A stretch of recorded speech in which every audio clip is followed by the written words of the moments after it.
This podcast contains spoilers, so listen at your own risk or call back after you've watched the movie. You know who you call. Leave a message. Maybe they'll call you back. Then again, maybe they won't. We're having ourselves quite a little game of phone tag here. Ring, ring, ring. I usually get this guy's answering machine. I'll call you right back. If you're there, please pick up the phone. I really want to talk to you. I check my fucking messages every day when I come home from work. My answering machine, zero. I got a blinking light. All I have to do is pick up this phone right here, inform the cinema, and your plan's kaput. No, I ain't got no phone. I had to pull, because people calling all the time, and who needs the aggravation, right? Interruptions.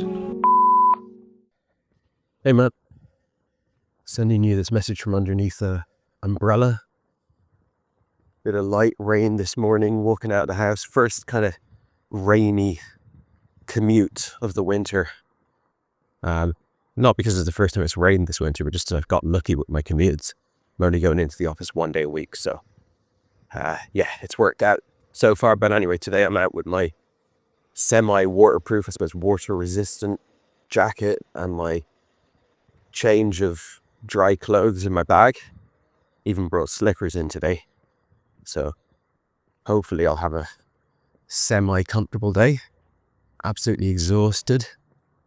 Daughter's birthday yesterday, so that was really draining. And then she had me up in the middle of the night, having nightmares and whatnot. So yeah, bit of a trudge this morning. Anyway, last night I watched Rec, a 2007 Catalan film. I had seen it before. So I'm doing my annual Spooktober, as I call it, watching a horror film every day for October.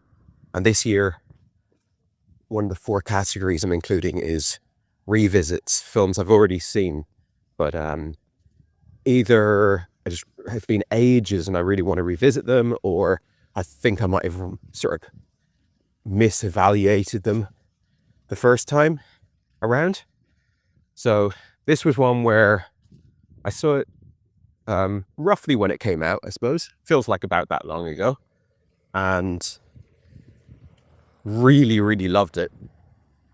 So a lot of them are ones where I was like, I didn't appreciate the first time around. But this one, I actually really, really liked it. And then over the years, whenever people mention it, it's very oft mentioned within horror because it's kind of the apex of one of the major horror subgenres of the last 20 years or so, which is found footage movies, but more than 20 years. Blair Witch is 99, so the last 30 years, I think found footage is probably in the top 5 most important horror subgenres, and Rec would be considered by many to be the best in class of that, and I'd agree. But yeah, every time I heard people mentioning it, I was like, I gotta watch Rec yet. 2 reasons. One, because it's a great movie that I haven't seen in a long time. And 2, because there's a series of sequels, and the first of which, as I understand it, starts directly after the first one, literally like minutes later. So I thought, well, if I'm going to watch that first sequel at least, but really it's all of them, maybe I should kind of refresh my memory, so to speak, on the original.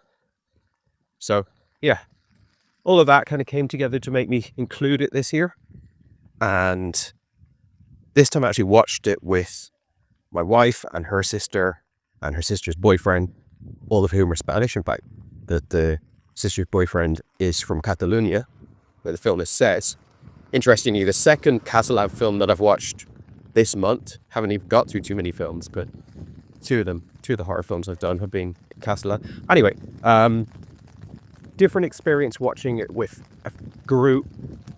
I generally don't like watching horror with other people because for me it completely removes the possibility of being scared. And it's almost impossible for me to be scared with another person present. And so few horror films are going to make me scared anyway that then just like removing it, putting an even further layer in. Now, add to that the fact that I don't really have people in my life who were up for watching horror movies for the most part. So I just end up watching horror alone by design and by circumstance. This was interesting because two of the people involved, my wife and her sister, are both quote unquote scaredy pats. They don't like watching horror films because they're too scary. And I would say Wreck is definitely one of the more scary of the sort of mainstream. Like, it's not like some niche movie that you have to be like an uber horror nerd to have heard of. It made a big splash and it's very well seen. But for movies that you can describe in those terms, it is very scary, I would say, at least in its ending. So I had my baby son on me, on the baby carrier, so that he'd stay asleep. And that meant for a lot of the time I was stood up or pacing. But in any case, I was at the back of the room. They were all sat on the couch. I was sat behind them. So I was kind of watching like a Mystery Science Theater 3000 version of the movie where I'm watching the movie, but I'm also watching their heads and their body watching the film. I hope this message is coming through now because it's really starting to rain and it's quite loud on the umbrella. But anyway, we'll see what you get. So it's a real pleasure, sadistic pleasure, to watch them squirm and cover their eyes and jump, shock and go through all of that. Now, as I said, it does remove the possibility that I'm going to be scared, which is in a way a shame, but it was also just, it's sometimes nice to just see a horror film like really working and really doing its thing.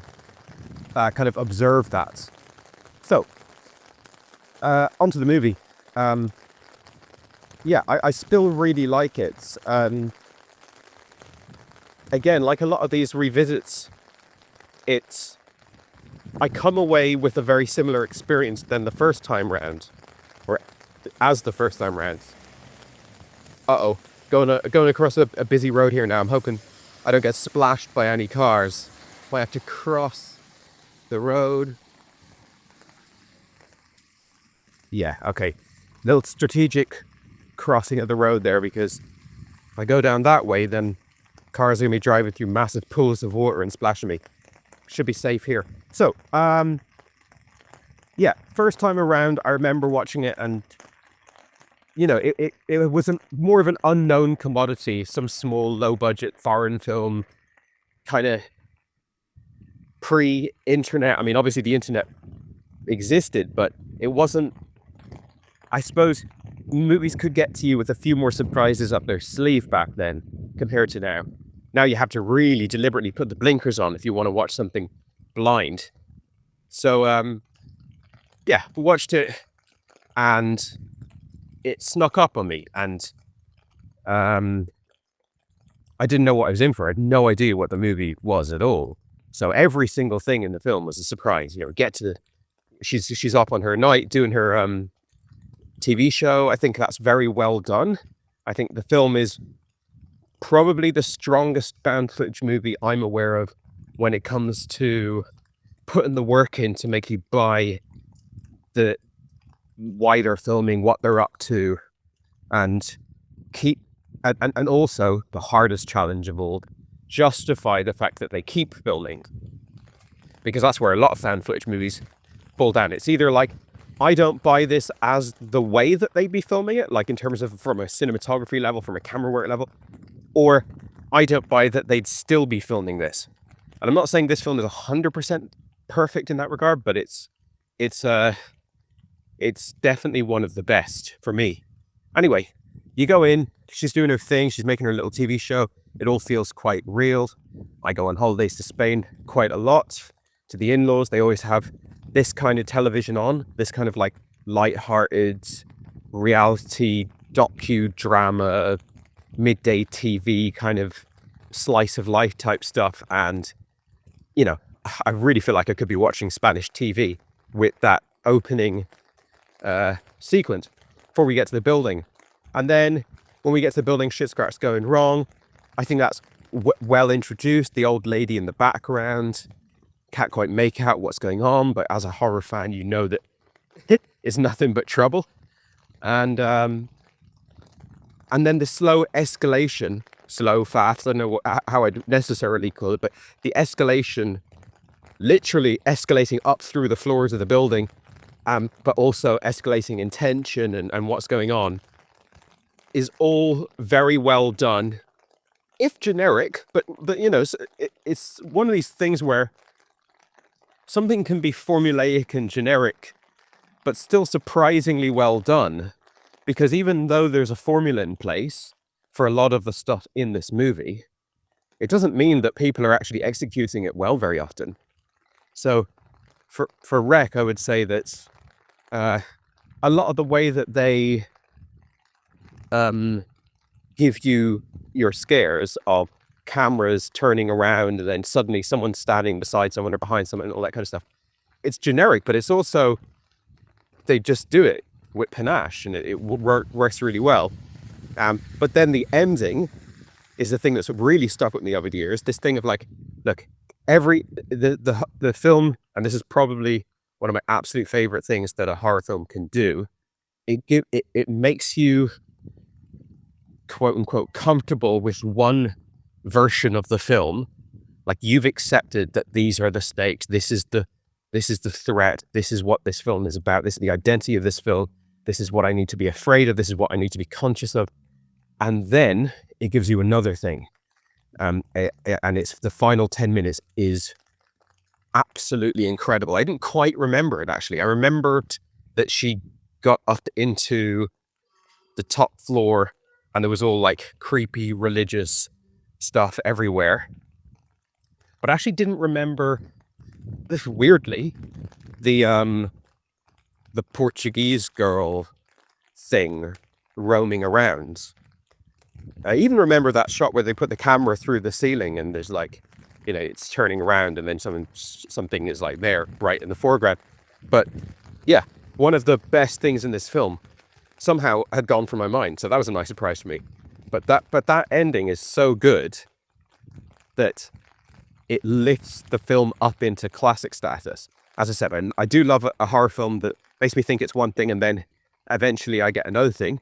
Whether that's, you know, whether that twist, if you want to call it that, happens like a third of the way through, like it does in Barbarian, or near the beginning can even still be fine, or at the end, like probably only the last quarter of this film, if that is that different way. Luckily, the rest of the film, which is all more familiar territory, is still really good. My wife is, she hates zombies. She actually won't watch anything zombie related. Doesn't matter how tame it is by reputation or how tame it looks, zombies are too scary for her. And forget about any semantic arguments about, well, this isn't technically zombies, this is infected people or something like that. It's like, no, she hates humans, horde of humans, like average everyday people have been taken over by something malevolent and that's turned them into monsters. So this is 100% zombies to her. And I agree, to be honest. I think once they're ostensibly zombies in terms of the way that they behave and what they represent and everything like that, then to me, it's a zombie movie. Any kind of pedantic debate about whether they're zombies in some sort of, oh, do they eat brains? Do they do this? Do they do that? Is for the birds, in my opinion. Anyway, that's a little tangent. She definitely wouldn't have watched this film had she known what it was in, and she was really scared a lot of the time. She also hates shaky camera, and she hates screamy, shouty movies. And for me, those things are tolerable. I think that they're, how would I put it? They're crutches in a lot of movies, and they're incredibly annoying, both of those factors in a bad movie, and they're incredibly annoying if they're done bad. Like, for example, if you get the impression that they're just shaking the camera because they haven't got anything better to show you than just wild, frenetic camera movement. And it's like, they're not shaking the camera as to show the character of the camera person or anything. They're literally just shaking the camera because the shaky camera itself is the thing that they have. That's all they got. Then that's really obnoxious. And same with screamy, shouty stuff. If you're not building up tension as well, and you're not, if you're just giving me constant hysterical screaming, then then I'm like, Jesus Christ, this is horrible. Wreck works for me because it's a film that really earns its chaos, I would say. But I am sympathetic to anyone who can't watch the film or doesn't like the film on those grounds, because I think it is it's one of the shakier and one of the screamier films out there. But yeah, like I said, for me, those are not non-negotiables. I can take those in a good movie. This is a zombie movie and a found footage movie, which are two of the biggest red flags of a 2000s era film. We were inundated with both, and like any genre, any themes, any subject matter, most of the films that we got sucked. But yeah, this is kind of, as I said, sort of best in class for me on both scores. Just coming up on my train station now shortly. I think I'm a little early for my train. I love the bit where they're looking for the little girl upstairs and they turn her around and she's just stood there in the hallway and they have that blast light just locked on her face. Obviously very Exorcist vibes there, but done really well. You know that she's going to pounce, but you don't know when, and you're on edge. I love the shot near the end where they're like, they finally got the key. Finally got the key to the basement. And they look down through the stairwell. There's just millions of zombies looking up at them screaming. The zombies are so scary in this as well. Because zombies are so cliched and they're so, we've seen them a million times before. They've almost become like Disney characters or something. You know, it's like when you show vampires, but they're dressed in this really, luxurious, Dracula style cape with the big collars and all this old-timey, glorious clothing and stuff. That's just not scary at all. That's played out it's been played out for a century almost. So to make zombies scary is, again, something you have to earn through slow escalation of the plot and, establishing a lot. And I think they do that really well here. It's a short-ish film. I actually don't know how long it is, but it felt relatively short. And I wouldn't necessarily call it a slow burn, because there's fairly intense stuff happening almost the whole way through. But it's kind of the slow burn logic of take your time with things and make sure that you're always tending to character and just an escalating pace rather than just non-stop mayhem. And I think that pays off big time, because every time we get to a more charged horror scene, it feels like we know who everyone involved is, we know what everyone wants, we know how everyone feels. And I think that adds to it a lot. And also, this is a film that I think you could easily spend not enough time on the script, and kind of some of the many characters lose their clarity or their motivation. Some people end up making really bad decisions. I'm not saying every single decision in this movie is necessarily what I'd make or rings completely true, but for the most part, it all sort of works realistically which is all the more important in a found footage movie. I think there's not much in this film that breaks the illusion of this being a piece of footage that was found of real people dealing with this situation. As long as you're, you obviously watch it through the context of this is a horror movie, but you don't have to stomach too many ridiculous notions. There's a lovely car alarm going off there in the background. I'm sure you can hear that. What else? Yeah, on that note, we were talking about last night, the wife and I, about the kind of would they keep filming thing that horror films or that found footage films have to deal with. So some of the things that they do to achieve that here is, one, ultimately they're journalists. I know it's like a fluff piece TV thing, but you can imagine that people in this situation, both the presenter and the cameraman, would have some innate sort of just keep filming, we've got to keep a record of this type thing. Maybe they're working for trash TV, but their designs and their desires for the career and stuff go beyond that. Now, it's a little reminiscent of the film Civil War in that respect of like, no, it's important that all of this gets filmed and documented. She says that several times throughout the film. Make sure you keep filming this. Then there's the people involved who are also urging Pablo, I think the character's called, to keep filming because of liability reasons, and they want to make sure that this doesn't end up coming in some sort of government cover-up or whatever. And that's quite credible. Then at the end, there's the fact that they have to film because they can only see via night vision, which is, again, a very credible, and I'll certainly buy that. They have way more than most found footage movies give me in terms of justification of the ongoing filming.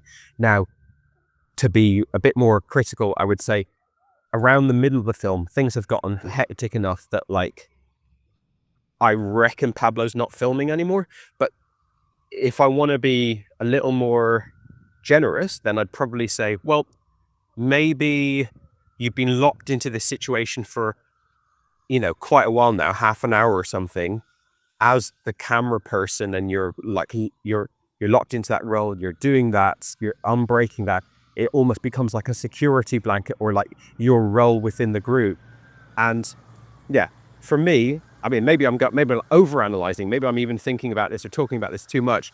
But for me, it is a stumbling block with a lot of found footage horror movies. And in this one, it's not. This is, again, one of the only ones where I just feel like they earn it, which is amazing. Because it's a genre that's like kind of hampered from the offset by this little conceit that you have to buy. And this is a film that I think, pulls that off. What else to say about it? Yeah, nothing else really coming to mind right now. I'm curious if you had seen it before. If you haven't seen it, what conditions did you watch it under? I think that always is a huge factor when it comes to horror. And yeah, what were your thoughts on it? If you had seen it before, did it hold up as well as it did for me? First time I watched it, I thought it was all really good, and then the ending was absolutely amazing. And this time I watched it, I thought it was all really good, and the ending was absolutely amazing. So there's both times the ending has managed to kind of pounce on me in my full sense of security. Ironic wording, but you do feel that sense of like, yeah, I know what we got here. We got a zombie movie. I've seen Walking Dead and all that. And then the ending is just like much, much more scary. And now I'm certainly intrigued to watch Rec 2, because I feel right now, as I stand here, less than 24 hours after watching Rec 1, I'm uniquely positioned to watch it. Now, I've still got all my rest of the horror films of the month to watch, but hopefully I get to Rec 2 before that context is gone from my head, and we find out if the young lass who gets dragged away in the final shot of the movie is alive or not.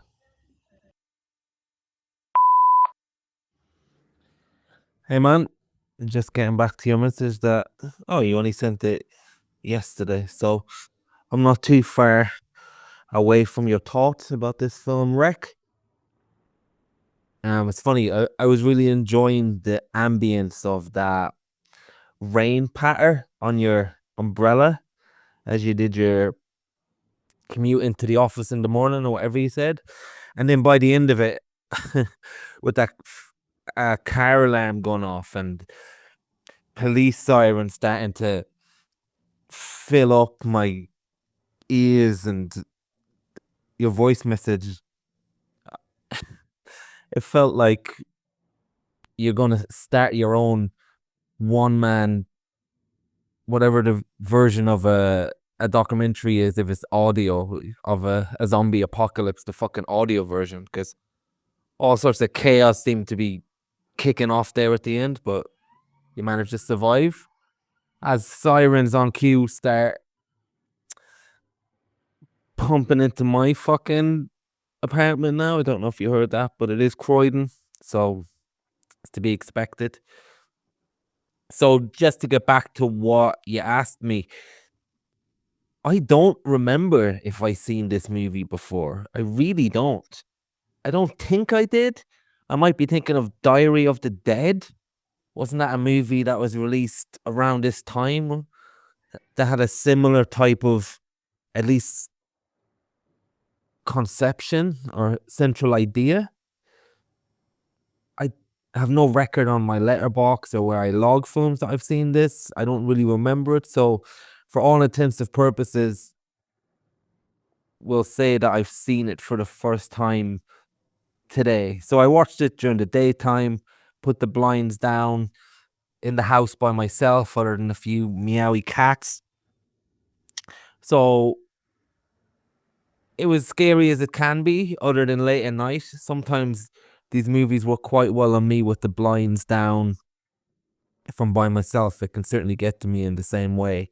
In fact, arguably, the few times I've been actually scared by movies have been in these conditions.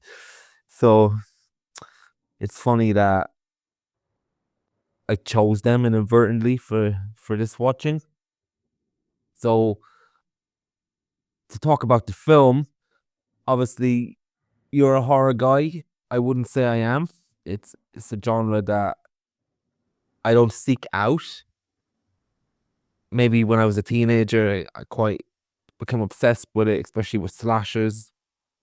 But it's a hard sell for me to just put on a horror. But if someone says it's a good movie, then I'll definitely watch it. But I'm not opposed to horror by any means. Probably the hardest recommendation is a comedy because it's so subjective. So I like the groundwork that this movie starts off with. The director, God, you know what? I'm never going to be able to look your wife in the face again with these pronunciation attempts of Spanish names. Juan Balaguero, would that a word be so simple? The director, I really like what he sets out to do early on in the movie, where we have the reporter Angela Vidal is the character's name, but she's played by Manuela Velasco. She actually is a reporter in real life, and the casting in this movie for the most part is spot on, actually, to do a really good job with her. So I really like that she is hanging around the fire station. Really get the impression she doesn't want to be doing this show while you're sleeping. It seems to be the most uninteresting graveyard shift of TV that she somehow has found it herself into with her reporter, with her cameraman friend Paolo or Pablo. And she is just pretty much bored, pretty much has those mannerisms of those reporters you don't like. She's a bit sniffy about the whole place. She's not really interested in her subject matter. She finds it quite boring. These are the impressions you get. And what it starts to do, which is a little bit more different to found footage movies that I'm used to. I'm not saying that this movie's not like this, but it starts to build a focal point through the character of Angela. Because in a lot of other found footage movies, we're seeing the perspective through the person that holds the camera.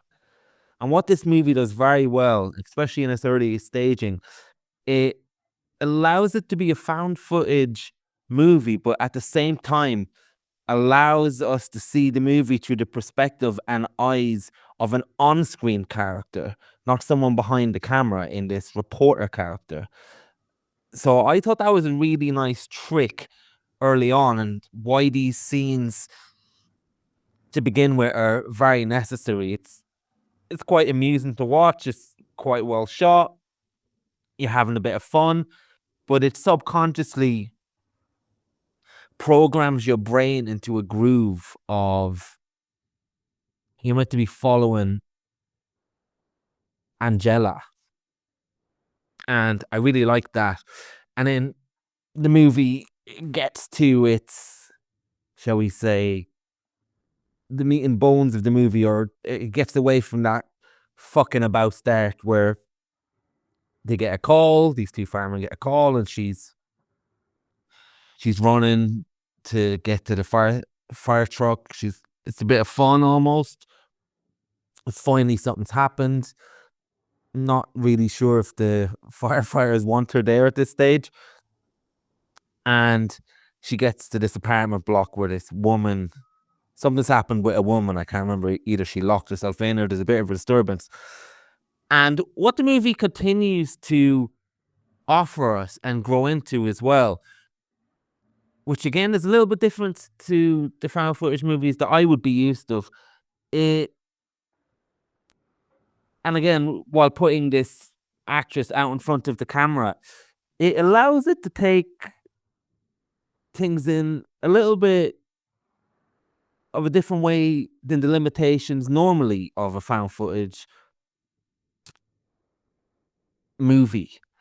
Because even though it's a camera recording everything, because of their journalistic eye and their journalistic career or whatever it is, we also see them editing on the spot. We also see them recording. They make a point of saying when stuff is being filmed and when it's not being filmed, sometimes deceitfully.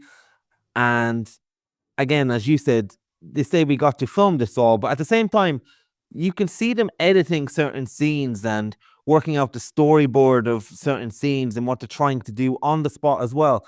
So we're very much aware of all the time that even though this has the frantic nature of a found footage movie, there is some type of control early on in the early stages through the conception of having journalists in charge of the camera, and we are very much aware of that.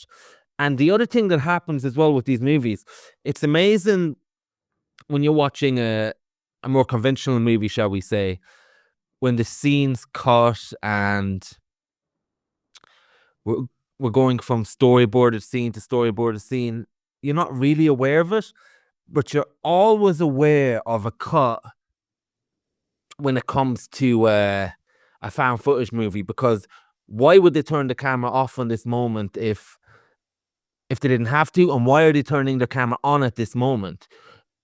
It adds a certain type of expectation to every scene, and that normally has limitations. But what this movie manages to do as well, it allows us to give us different stories and different beats of tension other than what would normally be expected. Because as this stuff goes on, this woman bites this, can't remember who gets bitten first, actually. I think it's a security guard. And then there's a bit of mayhem and there's a bit of uncertainty. They get locked in the building. But then the movie's able to take breathers where you see them interviewing characters.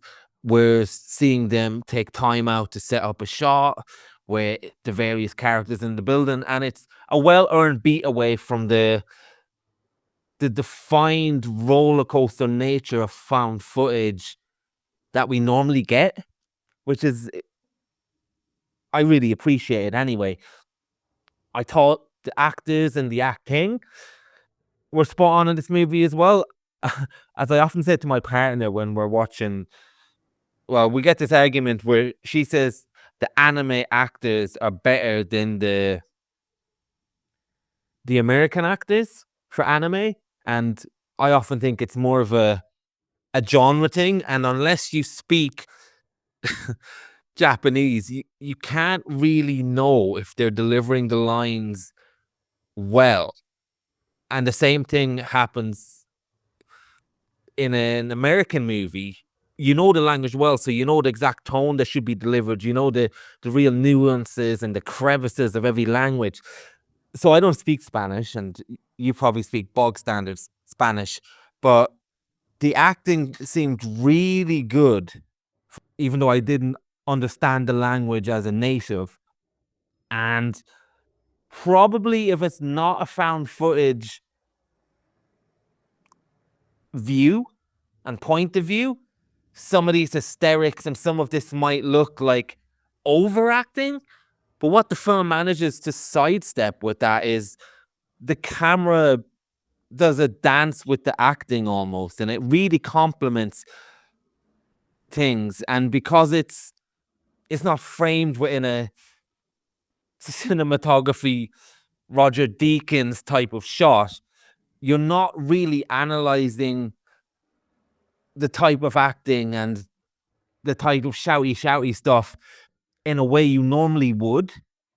So the shaky cam and things like that and decisions like that really adds to the vibe and the aesthetic of this movie, and it really complements everything. Now, when they get into the apartment block and when they get locked up, there's a certain point in this movie where it started to feel very proof of concept to me, almost like a demo. We're really showing, I'm not saying it's a student film by any means. It was almost like an art project at a certain point where, okay, we're going to demonstrate if we shot a traditional type of movie but change the viewpoint to a first person shot, this is where the camera will be. This is how we would include the camera. This is how we'd manage to shoehorn in the camera into these scenes.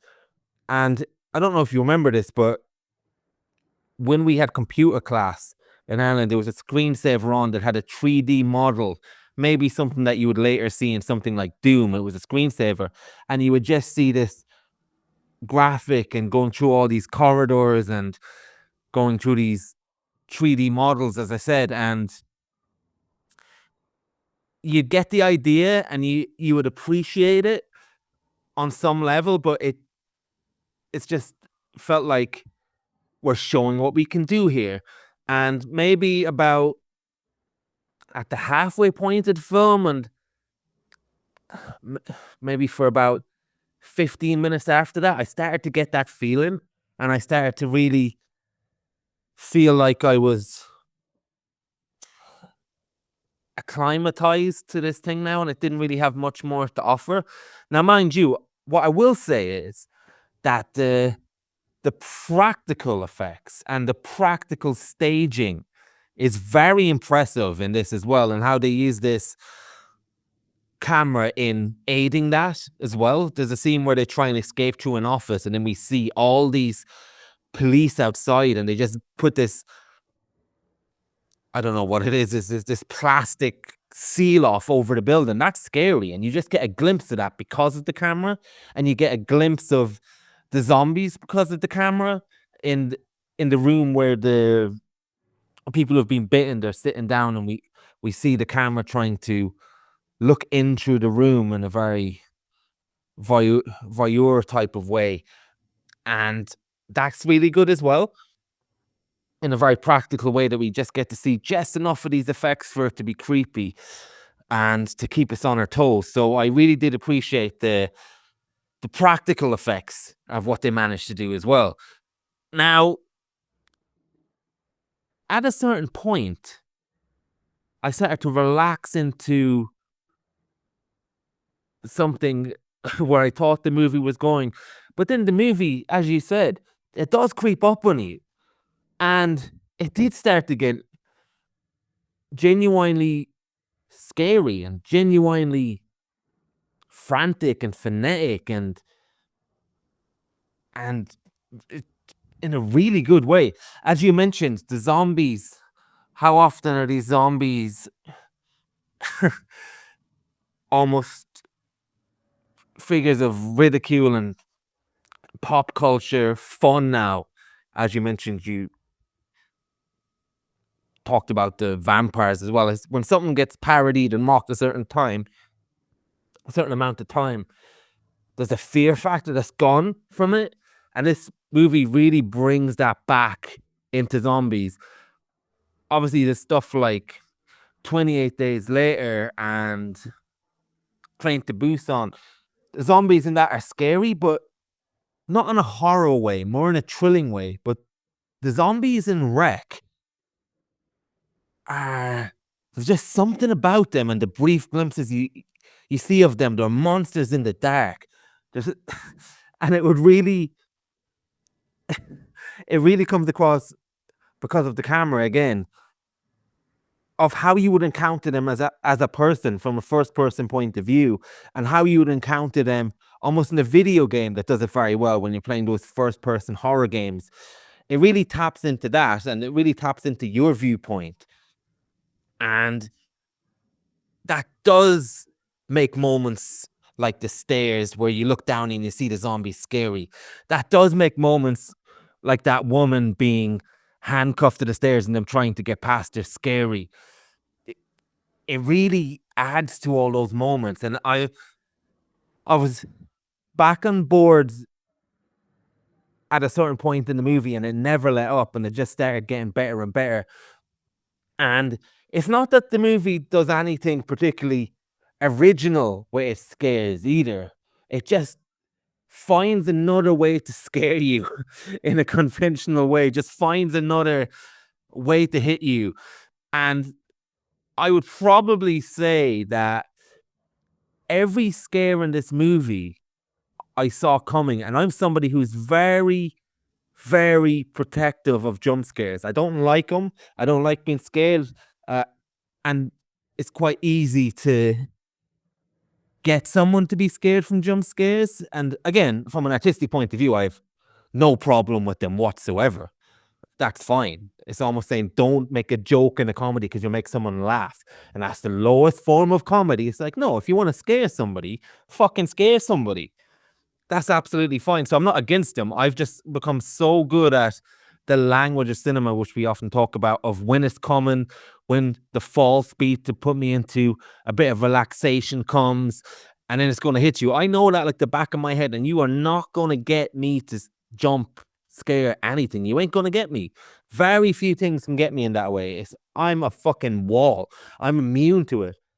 Whereas in this, it was really funny because the movie doesn't even fake out jump scares. Like there's this one scene where this guy, he's talking with the fireman and they've locked some other guy in this really shitty door that's obviously going to break. And then they switch positions and then the old man is near the door. And I'm thinking, oh, well, it's like, why would you fucking keep your eye off that place? Why would you keep your eye off that place? He's going to bust through and bite you, buddy. And lo and behold, it happened, but it made me jump. It made me jump. It got me. And then I'm thinking, oh, here we go. Creepy girl, who gives a very good performance, by the way. Creepy girl doing her shit.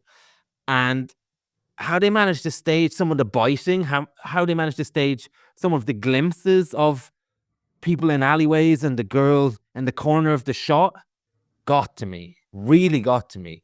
And I just knew the beat was going to come, and I just can't explain why it managed to get me. Maybe it's the point of view.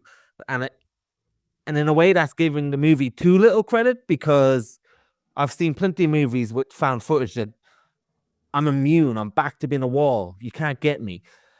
And in this, later on, when they get into the room at the end, and he's looking up the attic, and I'm thinking, okay, well, there's gonna be someone in the attic. Yeah, turn it around. There's gonna be some scary fucking thing up in this attic.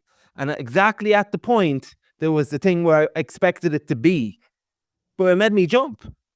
And there's something to be said for that.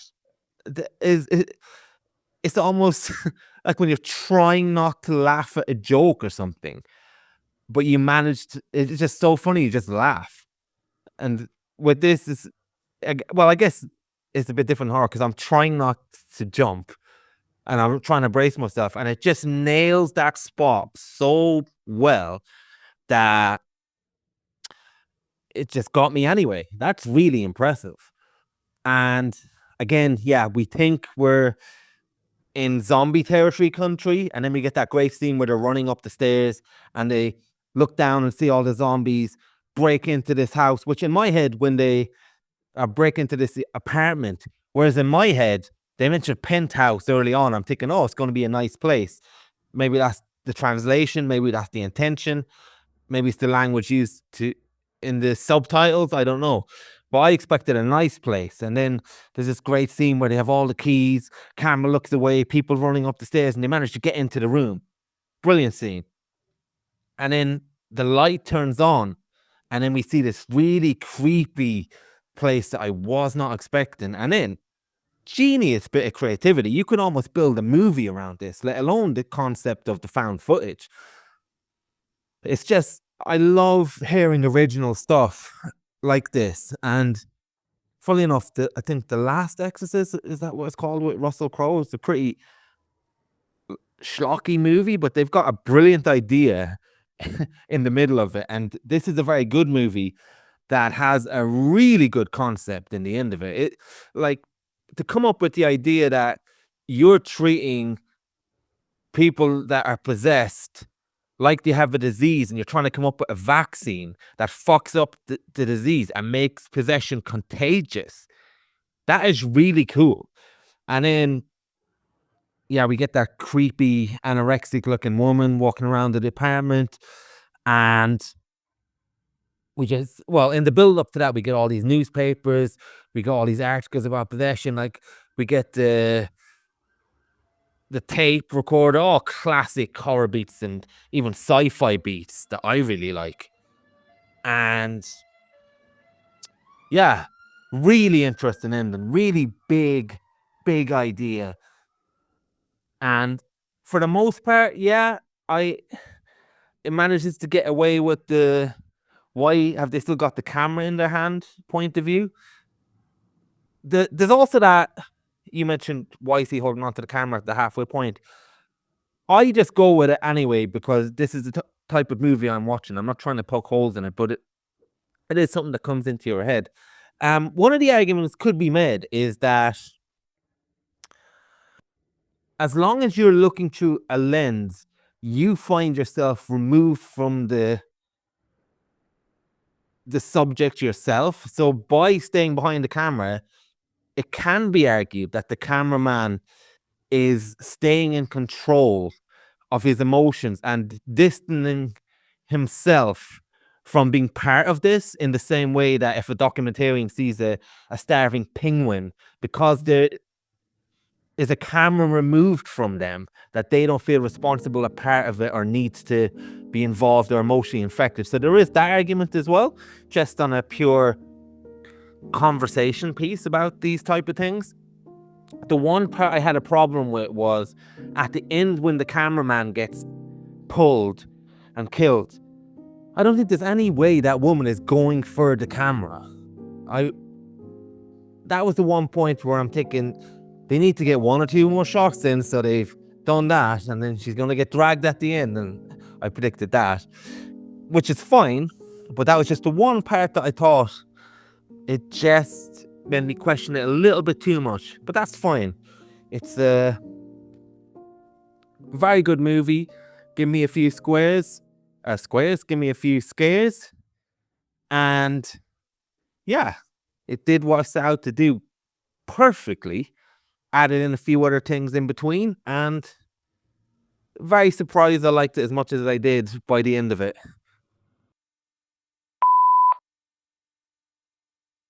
Hey man, Thursday morning now. It's a couple of nights removed from watching Rec. Last night's movie was, I think it's called Genuine, a vampire story or something. It's over 100 years old. So if Rec is prototypical in some of the ways it does found footage, then the film I watched last night was definitely very early stabs at some horror stuff. But yeah, I'm glad you enjoyed Rec. It's a shame you watched it during the day, as I think it's one of the rare films that actually has the potential to be really, really scary. But it sounds like you got a few scares in there anyway. And I agree with everything you said. Yeah, it is a very unoriginal movie in terms of like, it's not innovative in any way. Everything we're seeing on screen is I sort of thought of it as like the greatest hits of horror, or the greatest hits of that type of movie. You know, all of the scares, all of the way things are staged, you know, from the chick handcuffed to the rail and they have to get past her, to your man bursting through the door to grab the old guy, to the demon kid, and you know, it's even down to the framing and everything. It's all stuff that we've seen, but when it's done so well, sometimes you want that. Sometimes you want to go see a movie, whether it's a heist movie or a Western or something, and you're like, they set out to just perfectly deliver stuff that works and not waste your time, and just, you know, keep you entertained and do a really good job with it. And that's hard to do. And it's really hard to make it keep you invested, make it all feel meaningful. And I think the film does a great job at all that. I love what you said about the film, unlike most found footage movies, having the focus of on a character that's actually on screen, and them being your sort of point of view character into the world. I hadn't actually thought about that, but it does make a huge difference. I tend to find the protagonists, if you want to call them that, of found footage movies, i.e. the camera person, constantly talking. Oh my God, what's down here? Oh no. There better not be something down here. Like, just saying stuff that you wouldn't say off screen, right in your ear. I find them obnoxious a lot of the time. So having it be a journalist who's supposed to be talking to camera, that's her whole job. B, you can see her moving around, you know, getting hit, like whatever, all that stuff. It works so well. And I'm now, after what you said, thinking like, that is the way to do it. That's the way to do a found footage movie. Find a way to have a character on the screen that's the main character. That's not just one of the people that get killed off. So, yeah, great point. And I think it's really what makes this film work. It's the biggest key to what makes this film work. I mean, I think almost everything in the film is just done very well. Especially the efficiency, the pacing of it. As you said, we're given breathers. We're allowed to get things to a really heightened, scary, intense state, and then bring it back down to get some more context, get some more plot exposition, you know, get some more character development, get a change in the energy levels before we go into the next, like, really intense part. And I think overall the pacing of the film is immaculate for me. I think you had a bit of a lull period in the middle, but I don't know, I just think it's a very, very strong film in that regard. I also agree the practical effects are amazing. I don't know the budget of it. Like, there's a tendency I have to just assume that foreign language films are, that just kind of means low budget. But, you know, hypothetically, this could be on the higher end budget wise for a Spanish movie. It's a big market, you know, it's certainly a lot of films being made in Spain that aren't reliant on international distribution, and yet still have, like, you know, a fair bit of money behind them. I think found footage, it tends to be quite unforgiving to special effects, practical effects, or, you know, digital CGI, whatever. It's hard to marry that up with the found footage aesthetic a lot of the time, and this film does that really well. And I guess I can imagine another version of this film where things just look a bit fake, and that would make it feel more like this is filmmaking rather than we've just found footage, right? So yeah, it really benefits from having a consistently believable aesthetic, right from the gore to the props, the costuming, everything. It just kind of all works really well. I remember another film I watched in one of my Spooktobers a few years ago called One Cut of the Dead. I'm not sure if you've seen it. Maybe you even put me onto it. Japanese movie, which is also a found footage zombie movie, I think. And that sometimes to me felt like it was going a bit too far, a bit too over the top, almost like Zack Snyder levels of like blood spurts and stuff like that. And now that is a much more funny, comedic, camp, crazy movie, so it doesn't really matter. But this film is stopped just short of completely ridiculous stuff somehow. So I think that's good. And yeah, also I agree that the acting is amazing. I guess I was more sort of invested in the movie and less picking up on some of these technical elements, but now hearing you say it and kind of rethinking it, yeah, like that all of the actors are really good and feel really genuine. It's not like there is a more realistic version of this film that you could make. I don't think it would be a better film. I think it'd probably be less entertaining, less fun, less exciting. So the style that they're trying to strike, it's like one step removed from complete kitchen sink realism, in terms of the acting and the characters and stuff like that. But it's close to that. And I think everyone is kind of on the same wavelength. So good directing, good casting, all that works really well. And I also like what you said about the jump scares. I think of them as honest jump scares where it's not there's a loud noise, but it was just a cat or it's just some trash cans falling over or something. It's like whenever they do a jump scare, it is a legitimate thing. It's a zombie bursting through there. It's actual real stuff. They're not messing with you. And I go back and forth in jump scares. On the one hand, you made the case of, well, if they make you scared, if they make you jump, they've done their job, Why be critical of that? It's trying to do a thing and it's succeeding in doing a thing. On the other hand, it is an easy thing to accomplish. Every film, no matter how bad, every director, no matter how untalented, can pull off a jump scare, an empty, shallow jump scare where everything is really quiet and then something really loud happens. And it's like, I mean, it's like that requires as much craftsmanship and artistry as just sneaking up behind someone and shouting really loud. And it can also cheapen the movie in the sense of like, well, now I less buy the threat that's going on because I feel like you've resorted to that.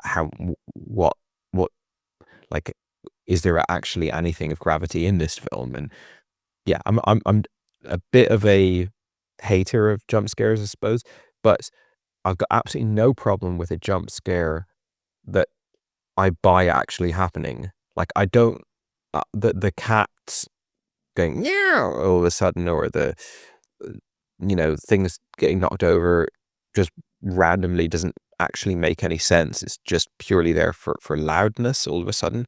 I don't like. But a jump scare that I fully buy that would happen, either because it is the threat itself, like it's the monster jumping out, or it's stormy weather and therefore a tree branch has swung into a window and smashed it. Like that, it naturally follows that would happen in that scene. So therefore it's it's a reasonable jump scare. But yeah, all the jump scares work for me in this. And I also like that thing of like, it's coming. Like when he's crouched down with that little girl and you're like, it's coming. As you said, it's there's still a lot of tension to I know it's coming, but I don't want it to come. When is it going to come and all that? So I like that type of stuff. And it's another one of these old reliable tropes that this film trots out and does really well. On the subject of why are they still filming, all that kind of stuff, I think we're in agreement that the film does a good job most of the time. I agree with the kind of comfort blanket aspect of it, of like when you've assumed that role in a high intensity situation of like, I'm the guy with the camera, or I'm the girl with the camera, or I'm the person who is the leader, or I'm the person who's fixing this thing, I'm the person who's attending to people's wounds. You kind of find some sort of refuge in a role, and camera person is like a perfectly valid role. So I can see, I wouldn't be surprised to find in a real high pressure emergency situation that people have ended up being the documenter and just sort of like steadfast, continued to point the camera at all times, because it gives them some sort of remove from the situation, or it gives them some sort of purpose or clarity or whatever. At the end, when she goes for the camera, you felt that was a bridge too far after Pablo's died.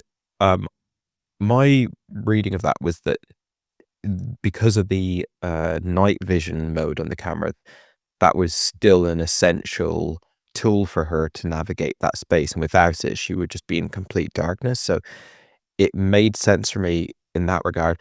Obviously the fact that she then falls directly in front of the camera at the end and is perfectly framed for the final shot of being pulled away, like that's one of these sort of things where, like, in a found footage movie, when a camera falls over, it still sort of perfectly frames the subject. I think the film for me had just kind of earned that at this point. It's got so little contrived camera work that giving us the one final iconic shot of her being pulled away, I think I'll allow it.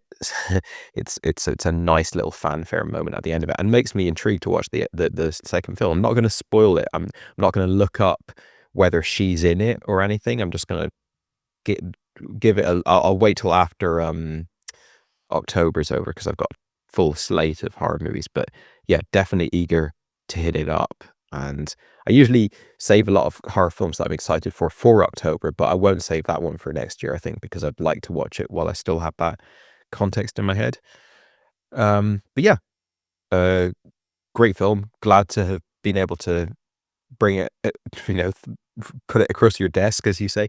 It is probably my favorite found footage movie. Obviously, we're of the age where we remember the magic of Blair Witch Project coming out, the fear factor, the trepidation of should we watch this? Is it like, because is it real? Is it not real? Even watching it in the cinema, I remember not being fully resolved on that question. It's amazing how naive we were back in those pre-internet days, and that it's probably the best marketing I've ever seen of any film. So I have a lot of nostalgia for Blair Witch Project, but I think as an actual film watching experience, this is probably my favorite found footage movie, although maybe there's some I'm forgetting. Haven't really sat down and tried to make a list of them or anything, but Wreck always comes to mind when I'm thinking about it. And it's also it's one of my favorite horror films, I would say. Like every year there's like that one or two horror films that come out that just completely smash it and really, really, really deliver. And of this era of the 2000s, Wreck was one that I've taken away, and yeah, really happy to revisit it now and see that it holds up. And the ending is just so fucking amazing. Like, you didn't mention anything about the Portuguese girl monster thing roaming about in the CGI. That to me is, as a visual, and whether it's CGI or prosthetics, but with the night vision and the camera work, everything, they sell that effect so well.